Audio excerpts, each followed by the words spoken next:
What's up, everybody? Mr. Forrest back with another episode of Big Truths. Before we kick off Big Truths this week, I want to review from last week and start a new Big Truth this week. So your two big truths are, what is the Bible?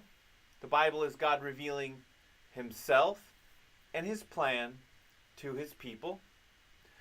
What we're learning this week is, who is God? Here's how I want you to answer. God is the wonderful, eternal being who exists apart from anything else. Let's learn what that means. Lenny's life was finally getting back to normal, or at least back to a routine. Every night, Lenny would go to bed at 9:30, and every morning, Lenny would wake up at 6:30. He liked his 9 hours of sleep. He felt like it was optimal for him, because if he didn't get enough sleep, Lenny found that he was grouchy and irritable, and he would drag during the day, and the day would seem longer, and he was more easily frustrated. But if he got enough sleep, he felt better throughout the day. His alarm would go off at 6:30, and he'd drag himself into the kitchen where he would serve cereal for himself and his little brother Robert. Now, their favorite kind of cereal was called Fruity Cavities. Now, there wasn't much to Fruity Cavities other than solidified sugar. And his mom liked to point that out. But Robert and Lenny would say, "But Mom, the box says there are 8 essential vitamins and minerals in it. Plus, it's part of this complete breakfast." But the picture on the box showed 2 eggs, 3 turkey bacons, half a grapefruit, a large glass of juice, and a slice of whole grain bread. The boys would eat, and then Lenny would make sure Robert was dressed and ready for school. Then he would pack their backpacks with what they needed for school that day. Lenny and Robert would walk out to the bus stop together and get on the bus, and the bus would take them to school every day. Once they got to school, Lenny would sit in class, and Lenny was trying really hard. Now, Lenny didn't think he was very smart, and he had a hard time learning. He had some learning challenges, but he was determined to do his best to concentrate and to listen to what his teacher was saying, and even take notes if he could, and read through the chapter very carefully. But by the time lunch came, man, was he hungry. And like every day, lunch sat with Mike, Ed, Sheila, and Steve. And together they made smells. Lenny loved having friends. They were the best friends anybody could possibly ask for. Mike, Ed, Sheila, and Steve loved Lenny, even though he wasn't that smart, even though he had a weird haircut, even though his teeth were crooked and he was short and he didn't have nice clothes. They loved him just for him, and that felt so good. And Lenny loved them too. And like always, they were talking and laughing, and Ed was making them laugh. He was drinking chocolate milk through a straw in his nose. And the kids were laughing so hard that it made Ed laugh, and then he snorted boogery chocolate milk all over the place. He snorted it in his own tomato ice cream. He snorted it all over Lenny's lunch. But as the kids were laughing, Ed ate his tomato ice cream anyways. Lenny thought, I think I'll go without my lunch today. Right after lunch, the kids had gym class. And they always wondered, why do we have gym class right after lunch? Because a bunch of kids shoving food in their face and then having to run laps immediately afterwards without their food digesting always made them feel a little sick. Lenny hated running laps. He didn't mind playing kickball. He didn't mind playing field hockey. But he hated running laps. But he knew that exercise was important and it was good for him, so he did it anyways. After school, he'd walk Robert onto the bus, and he always sat Robert in a window seat, and Lenny always took an aisle seat, because there were some mean kids in Robert's class that would do really mean stuff to him. And Lenny, as the older brother, would stick up for his little brother and protect his little brother. The boys would get home and Lenny would give them a snack, and then Lenny usually got his homework done right away. He wanted to just get it out of the way so he could goof off. He'd go play outside for a while. Sometimes he'd go with Smells and they'd ride their bikes or go to 7-Eleven and, do what friends do. And then when he'd get home, he'd maybe watch an episode of Odd Squad, or he'd maybe play a video game, and then his mom made dinner for them. She made macaroni and cheese, or as Robert called it, racanoni and cheese. But there wasn't a lot of it, so Lenny scraped most of his off onto Robert's plate. He wanted to make sure Robert had enough to eat. And Lenny just had a little, and he was still really hungry. After dinner, his mom gave the boys haircuts, and then the boys took their showers, and Lenny clipped his fingernails, and he got Robert ready for bed. He tucked Robert in and prayed with him, and then he went to his own bed, and he read his Bible, and then he fell asleep. Little did he know, this would be the longest night of his life. Lenny was dreaming, vivid dreams, spooky dreams, maybe because he was hungry. Maybe because when he went to bed thinking about food, he was thinking about fruity cavity cereal, and he was thinking about all of that because he dreamed that he was a piece of whole grain toast, and he was dressed in orange marmalade, and he was about to be eaten by a giant man with giant teeth and a purple beard named Clem. And as Clem brought him closer and closer, he saw Clem's giant mouth yell, "Watto! I need Watto!" Lenny's eyes snapped open, and he was in a cold sweat, and he was breathing heavily, and his heart was beating fast. He wasn't sure what scared him most, that in his dream he was a piece of toast, that in his dream he was dressed in orange marmalade, or that Clem had a gigantic cavity. That cavity was about to touch him.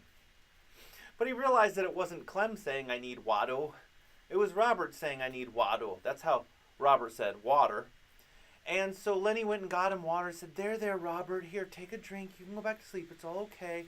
And he comforted Robert and sat with him till he fell asleep, which is very quickly he fell back asleep. But I can't say the same thing for Lenny. Lenny lay there wide awake, thinking about a giant cavity, thinking about a piece of toast. He could have sworn his pillow smelled like orange marmalade. It didn't, but his imagination was running wild. Finally, he fell asleep. But not that much longer, just a little bit later, his eyes snapped open and his body screamed at him, "Bathroom! Now!" Lenny threw off his covers and jumped to his feet. And he jumped to the floor in his socked feet, and he ran as fast as he could to the hallway and made a left at the hallway and ran as fast as he could to the bathroom and made a right at the bathroom. But because he was in socked feet, he slipped. Whoop, bam, and he hit the floor on his knee. It hurt so badly. He grabbed his knee and he was rocking back and forth, trying not to cry. Lenny wanted to scream, but he didn't want to wake Robert up, so he just bit his finger. He wanted to lay there until his knee felt better, but he was afraid he was going to have an accident right there on the floor. So he got up and he hopped over to the toilet and went potty, and then he tried to limp back to his room, but it hurt too badly, so he hopped on one foot back to his room. But his knee hurt so bad and the pain wasn't going away, and he knew he probably needed some ice. So he hopped on one foot into the kitchen and he got ice and put it in a bag, and he hopped back to his room and put the ice on his knee. And the ice seemed to help and bring the swelling down a little bit. But he was still in pain, and now he was cold, and he was still thinking about food. It was really hard to go back to sleep. But he finally did. But after Lenny fell asleep, just what seemed like a few minutes later, his alarm clock went off. It was already 6:30. Lenny got up and he did not feel well at all. He felt sick. Not having enough sleep, not having enough nutritious foods, made Lenny sick for the day. So he got up and he got Robert ready for school, and he called Ed. And he asked Ed if Ed would sit with Robert on the bus. And then Lenny went back to bed. Lenny slept for hours. And when he woke up, he felt a lot better. He limped into the kitchen and he looked to see what they had in the fridge, and they had 2 eggs, so he made himself 2 eggs, and he was surprised. They actually had juice. They didn't have juice very often, so he poured himself a big glass of juice, and he looked at the bread, and he didn't want a piece of toast because of his dreams last night. So he got a bagel instead. He ate and he sipped his juice and he limped back to his room, and he was feeling a lot better with sleep and with food. And he opened his Bible and he started reading. And Lenny sipped his juice as he read Acts 17. Let's take a look at what Lenny read. Verses 24 and 25 say, "The God who made the world and everything in it, being Lord of heaven and earth, does not live in temples made by man, nor is he served by human hands as though he needed anything, since he himself gives to all mankind life and breath and everything." Here's what's going on in Acts 17. Paul was talking to a group of Athenians in Greece. Now, the Athenians were very religious. They worshipped many, many false gods. They had shrines and statues and altars and temples to all kinds of gods. They even had an altar to the unknown God, a God that they didn't even know. And Paul was talking to them, and he's like, guys, I can see that you're super religious. And you have all these shrines and temples and altars and statues to all these fake gods. They're not even real gods. But I'd like to tell you about the one true God. You see that altar that you've made for the unknown God? Let me tell you about that unknown God. He is the one and only true God, and he doesn't even need an altar. In fact, he doesn't need statues. In fact, he doesn't even need to live in a temple. He doesn't need shrines. He doesn't need anything. Because God is God in himself, and he exists apart from anything else. Lenny looked up. God exists apart from anything else? And Lenny's mind, it was like on rewind all through yesterday. Lenny needed 9 hours of sleep, but God doesn't need 9 hours of sleep or 8 hours of sleep or any sleep at all. God doesn't need sleep, and God doesn't need breakfast in the morning or any food at all. God doesn't need a backpack or anything to carry stuff around in. God doesn't need help getting ready or help doing anything. God doesn't need a bus to take him somewhere. God doesn't need teachers and books to learn because he already knows everything. God doesn't need friendship or love. God doesn't need exercise. God doesn't need protection or safety. God doesn't need a snack or entertainment. God doesn't need dinner. God doesn't need a haircut or his nails to be clipped. God doesn't need Watto in the middle of the night or at all. God doesn't need water. God doesn't need anything to exist. God is everything he needs to exist. God exists in and of himself. God exists apart from anything else. And Lenny realized with his jaw wide open, that's what makes him God. And Lenny said it this way: God is the wonderful, eternal being who exists apart from anything else. Guys, I hope you enjoyed this week's episode of Big Truths. Our memory verse this week is Acts 17:25. Nor is he served by human hands as though he needed anything, since he himself gives to all mankind life and breath and everything. And let's go over our big truths once again.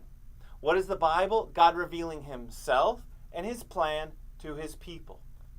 Who is God? Say it with me if you know it. God is the wonderful, eternal being who exists apart from anything else. Guys, if you want this week's worksheet, leave a comment down below with your email address and ask me for the worksheet, and I will email you one of the worksheets. Guys, it's been fun. I can't wait to see you next week. Mr. Forrest out.